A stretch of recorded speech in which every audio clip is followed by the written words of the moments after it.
법무부와 대검에 관한 소식 계속해서 박지훈 변호사와 자세한 얘기를 나눠보겠습니다. 어서 오십시오. 안녕하십니까? 저녁 때 급히 들어온 소식부터 한번 다시 정리를 해보겠습니다. 윤석열 검찰총장은 대검찰청을 지휘하고 있는 그렇죠. 지휘관인데 대검찰청이 윤석열 검찰총장을 수사해달라고 법무부가 의뢰를 했습니다. 네. 자, 이걸 그러면 혐의가 두 가지로 나뉘어 있는 것 같습니다. 그렇죠. 이해가 좀 안 될 수가 있는데 법무부의 감찰 규정이 있습니다. 조사 결과의 처리에 관련해서 징계를 할 수도 있고요.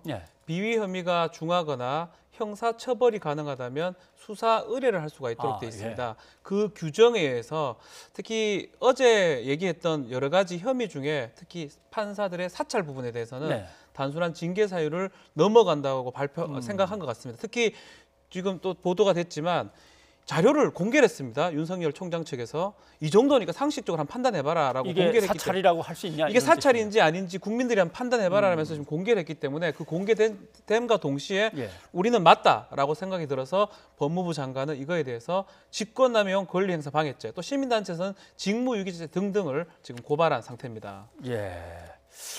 보니까 뭐 눈에 가장 띄는 거 하나만 읽어본다면 어떤 판사는 행정처의 정책심의관 출신인데 주관이 뚜렷하다기보다는 여론이나 주변 분위기에 영향을 많이 받는다는 평이다. 뭐 무리를 야기한 법관 리스트에 포함되어 있었다. 우리법 연구회 출신이다. 그렇죠. 자, 이게 이제 사찰이냐? 검찰청에서 대검찰청은 사찰이라고 하는 건 뭔가 비리나 범죄를 캐내기 위해서 감청을 한다거나 뭐 미행을 한다거나 뒷조사를 하는 걸 말하는 거 아니냐? 근데 또 법무부의 입장은 필요 없는 것까지 이렇게 권한을 남용해서 광범위하게 개인적인 성향을 하면 그런 걸 사찰이라고 그러는 거다. 이 얘기인 것 같아요. 약간 입장이 달라 보이죠. 어렵습니다. 윤석열 총장 입장에서는 한번 봐라. 이게 뭐냐고. 농구가 취미다. 이게 뭐가 중요하냐. 뭐 이런 얘기도 하면서 그 자료를 전부 공개를 했습니다. 그렇지만 법무부 입장에서는 어떤 내용이든 가장 중요한 게 수사정보기획관실에서 예전에 범정이라 했던 범죄정보기획관실에서 하는 수사 범위가 있습니다. 정보 취득 범위가 범죄 수사를 위해서 그런 정보를 취득해야 되지 판사에 대한 정보를 취득하는 건 범위를 벗어난 것이다 라고 본 거로 보이고요. 특히 이제 이게 어떻게 취득을 했고 어떻게 지시가 됐고 가장 중요하게 본 게 어떻게 활용됐다는 측면도 본 것 같습니다. 정책관실에서 배포까지 맡아서 한다는 건 조금 애매하네요. 이해할 수 없죠. 그래서 그것을 반부패 강력부에 줬다라고 하고요. 그걸 줘서 그걸 재판에 활용을 했다라고 하는데 지금 이제 일부 법무부에서 뭐 정확하게 밝히고 있지는 않지만 이 자료가 갔던 당시하고 언론 보도 내용하고 혹시나 이 검찰에서 이 자료를 받고 언론에 그 내용을 주면서 특히 뭐 조국 전 장관 사건이라든지 정경심 교수 사건이라든지 관련 재판관에 여기 지금 계속 나오는 게 우리법 연구회, 인권법 연구회 계속 나오거든요. 그런 어떤 내용들이 만약 됐다 그러면 직권남용죄 가능성이 커지는 거고요. 그건 뭐 관계없이 나왔다는 그러면 또 범죄가 아닐 수도 있고 아마 좀 대립이 될 것 같습니다.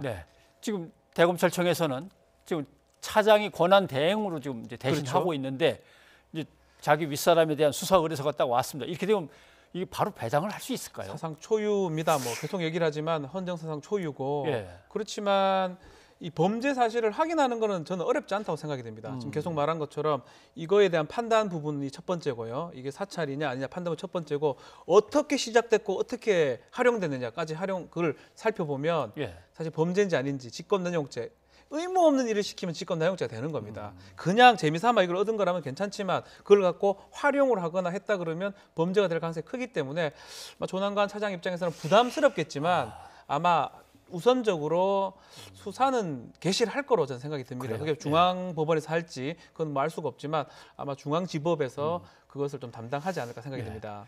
그 검찰 간부 출신으로서 청와대 민정수석을 했던 이제 우병우 씨가 조사받을 때 그 검사들 앞에서 이렇게 딱 하고 누가 조사를 받는 건지 잘 모를 정도의 그 장면이 너무나 이제 생생하기 때문에 그런데 검찰총장이 조사를 받게 되면 도대체 어떤 모습일까? 그런데 문제는 직무가 이제 배제돼 있으니까 수사 의뢰까지 들어가 있습니다만은 직무 배제시킨 거에 대해서 집행 정지 가처분 신청을 내버렸단 말이죠. 어젯밤에 났어요. 어젯밤에. 직무 정지를 집행 정지해달라. 좀 내용 어려운데 네. 직무를 하게 해달라는 겁니다. 하게 해달라. 지금 정지시켜 놓은 거를 네. 사실 직무 정지를 법에 없는 게 아니고요. 이것도 검사 징계법에 따라서 한 겁니다. 네. 법무부 장관은 검찰총장이나 누구나 징계를 하면서 직무 집행 정지를 시킬 수 있는데요. 이게 직무 정지라고 표현할 수가 있는데 이거에 대해서 법원의 행정소송을 통해서 이 부분을 직무를 하게 해달라고 요청한 상황입니다.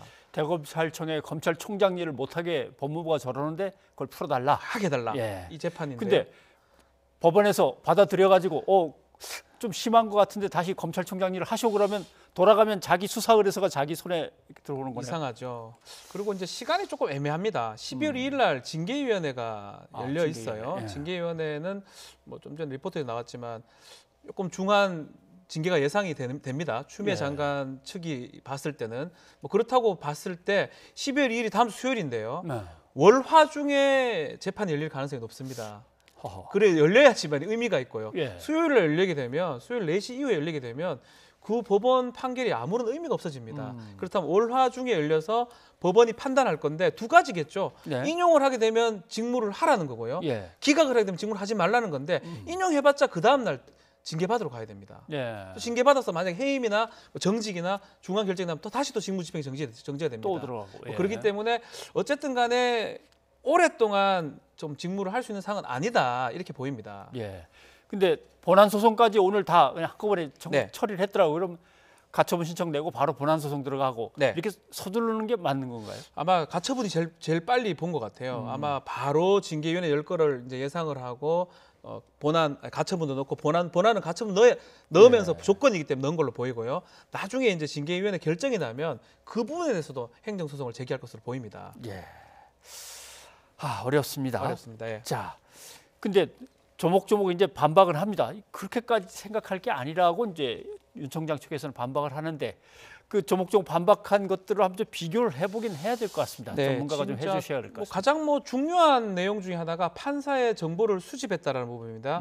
이 법무부에서는 이거는 사찰이다라고 보고 있고 예. 지금 밝히고 있지만 재판 스타일을 좀 간단하게 정리를 했고 이거는 그 담당하는 공무원, 검사의 직무 범위에 포함되기 때문에 예. 그다지 문제가 되지 않는다라고 지금 반박을 하고 있는 상황이고요. 그 중앙일보 언론 사주하고 만났다는 거는 관련자도 아닐 뿐더러 이 관련해서 당시 검찰총장 문무일 총장한테 보고했기 때문에 이것도 지금 문제가 되지 않는다라고 얘기를 하고 있고요.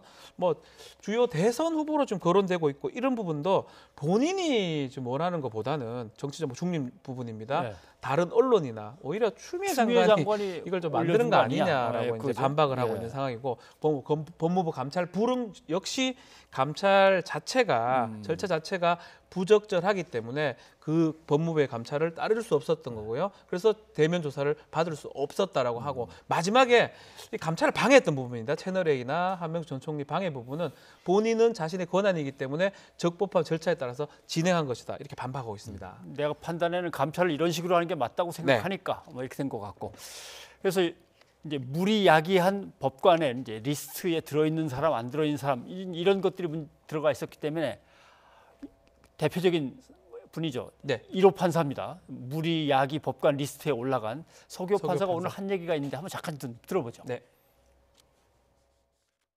송상욱 검사가 담당했던 게 이제 수사 정보 정책관실에서 근무하던 시절에 작성한 거지 않습니까? 예.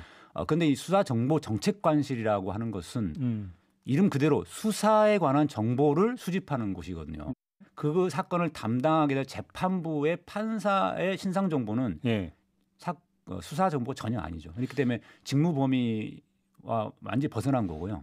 사법농단 사건 수사 과정에서 검찰이 광범위하게 수집했던 판사들에 대한 그 어떤 파일이 역시 다른 데 활용이 됐구나. 판사들의 약점을 잡는 이런 데 활용됐구나라는.